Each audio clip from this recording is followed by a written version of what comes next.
10వ తరగతి పరీక్షల్లో 100% ఉత్తీర్ణత సాధించే విధంగా ఉపాధ్యాయులు కృషి చేయాలని పార్వతీపురం డీఈఓ తిరుపతి నాయుడు సూచించారు.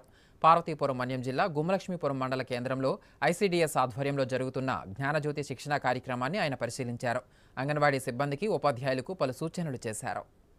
పార్వతీపురం మన్యం జిల్లా గుమ్మలక్ష్మీపురం మండల కేంద్రంలోని ఐసీడీఎస్ ఆధ్వర్యంలో జరుగుతున్న జ్ఞానజ్యోతి వన్ టౌన్ విలేజ్ సెంటర్ను కార్యక్రమాన్ని డీఈఓ తిరుపతి నాయుడు పరిశీలించారు. విద్యార్థులకు అందుతున్న శిక్షణ, పోషకాహారం తదితర వివరాలను అధికారులను అడిగి తెలుసుకున్నారు. ఈ సందర్భంగా ఆయన మాట్లాడుతూ రానున్న 10వ తరగతి పరీక్షల్లో విద్యార్థులు 100% ఉత్తీర్ణత సాధించడానికి ఉపాధ్యాయులు కృషి చేయాలని సూచించారు. జిల్లాలో 10,454 విద్యార్థులకు సంబంధించి 1,064 10వ తరగతి పరీక్షా కేంద్రాలను ఏర్పాటు చేశామని తెలిపారు. 10వ తరగతి పరీక్షల్లో విద్యార్థులు 100% ఉత్తీర్ణతే లక్ష్యంగా ప్రత్యేక తరగతులు నిర్వహిస్తున్నామన్నారు. అలాగే అంగన్వాడీ కేంద్రాల్లో పిల్లలకు పౌష్టికాహారం సక్రమంగా అందించినట్లయితే ఆరోగ్యంగా ఉంటారన్నారు. ఈ విషయంలో సిబ్బంది సక్రమంగా పనిచేయాలని సూచించారు. అదేవిధంగా పిల్లలకు చిన్నప్పటి నుంచే మంచి విద్యాబుద్ధులు, క్రమశిక్షణ నేర్పించాలని అంగన్వాడీ సిబ్బందికి సూచించారు. ఈ కార్యక్రమంలో ఐసీడీఎస్ పీఓ, ఎంఈఓ చంద్రశేఖర్ తదితరులు పాల్గొన్నారు.